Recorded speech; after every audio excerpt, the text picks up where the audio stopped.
Should Tom Aspinall fight next? Now, there's been a lot of talk recently after Aspinall beat Tabora about who he should fight next. Some people are saying he should get an immediate fight against Jones after Jones versus Stipe. Some people say he should have to fight a #1 contender fight against Sergey Pavlovich. Some people, including Aspinall, think he should fight the winner of Gane versus Spivak. And today we're going to be going over, in my opinion, the best possible route for Aspinall and the other heavyweights that just make the most sense. Now, starting off with step 1, we need to wait until Gane versus Spivak because Aspinall's going to face the winner. Now, assuming the winner isn't like injured or brutally beaten in the fight, which to be honest I don't expect it to happen. Spivak isn't really a guy who will, break you. He's not going to tap a guy to injure you. He's kind of just, he'll grab a hold of you, use judo to keep you down, and then either find a submission or ground and pound you until a pretty quick finish. Gane, obviously he can break you down, but Spivak versus Gane, I just don't see that being an absolute firefight like a Taito Ivaza versus Gane. So assuming the winner isn't injured, they should face Aspinall on the UFC 295 undercard. That would be huge. If it's Aspinall versus Gane, which hopefully it is, that'll be a huge fight, and that could honestly be the featured fight of the night. There's been so much hype over Aspinall the past couple of weeks. Obviously, Cyril Gane just lost to Jones, and if he picks up a win against Spivak, he doesn't deserve an immediate title shot. He should have to fight Aspinall. That would be one of the most technically beautiful heavyweight fights right now. Two of the new breed of heavyweights fighting each other. And Leon Edwards is on the card, and obviously Aspinall and Edwards being the biggest stars in the UK. That'd just bring a lot of UK eyes to the card as well. And of course, we've got Jones and Stipe on there.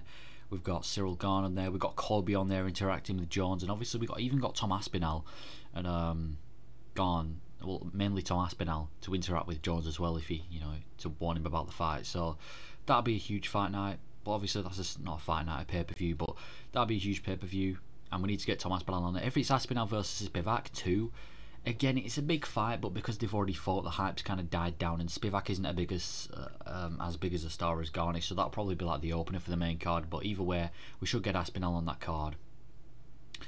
Yeah, I think that's the best possible, way to go. Obviously, Cyril Gane doesn't really deserve a title fight after beating Sergey Spivak. He should have to fight a really tough contender like Aspinall. And if Sergey Spivak beats Gane, then he kind of deserves it. I mean, he's beaten Taito Ivaza, he's beaten Derek Lewis. No, he didn't beat Taito Ivaza, but he beat Derek Lewis. He's beaten a lot of other people. And then obviously, if he goes and beats Gane, and then he should have to face Aspinall, that's the guy that's already beaten him. And then if he beats Aspinall, then he gets a title shot.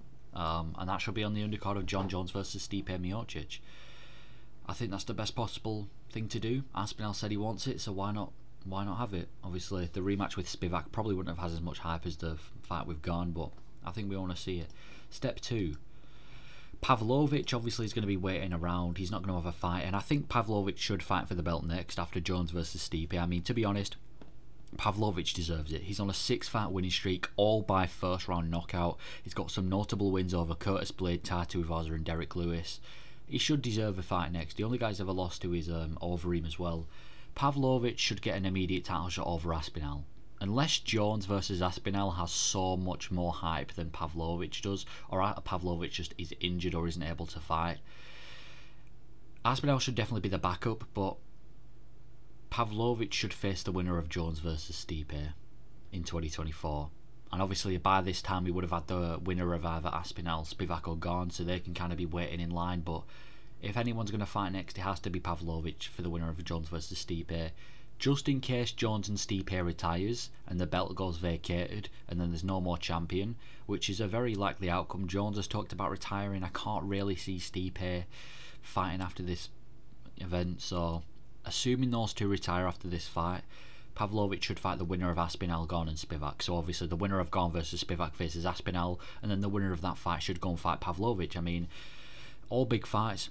Gane versus Pavlovich would be a striking masterclass.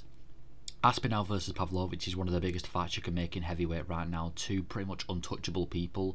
And then Spivak versus Pavlovich, again, isn't that big of a fight, but Spivak would deserve it if he gets wins over Gane and Aspinall. So all big fights, but Pavlovich deserves the next title shot. So the winner should fight Pavlovich for the vacant heavyweight belt. I think this makes the most sense. We don't need to give Pavlovich another #1 contender fight. He beat Taito Ivaza, who at the time was kind of a top 5 heavyweight. He's beaten Derek Lewis, who kind of started the Lewis losing streak, or at least contributed to it.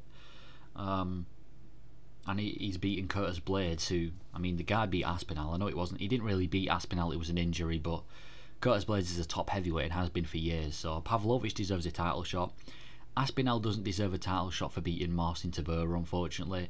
I know he's beaten Volkov before and Spivak, but that was 2021 and 2022. He needs to get one more fight to earn a title shot, and obviously that should be the winner of Spivak versus Garn, which he said he wants. And then he either fights then he fights Pavlovich. This fight was booked before, but yeah, he should fight Pavlovich. Now, step 3. Aspinall versus Pavlovich is going on. Now we're just going to talk about other heavyweight contenders. Now, by this time, we're assuming Jones and Stipe have retired. I can't see Jones and Stipe, especially Jones, after he's fought Pavlovich, I can't see him staying around any longer.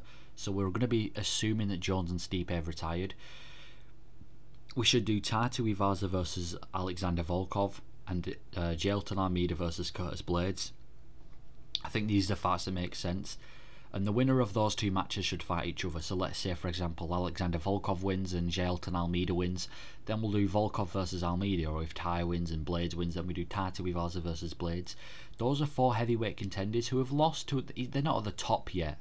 Almeida's getting to the top, Blades have just lost, Tai's on a bit of a losing streak, and Volkov's, I mean, he's picked up a winning streak. So 4 people that haven't actually fought each other yet, so I think we've matched them together, and then the winner of each fight, it's kind of like a mini tournament, the winner should fight the winner of the other match, and then the one who comes out on top fights the number 1 ranked heavyweight. So let's say it's Cyril Gane versus Pavlovich, or Aspinall versus Pavlovich, and let's say Pavlovich beats Aspinall, for example.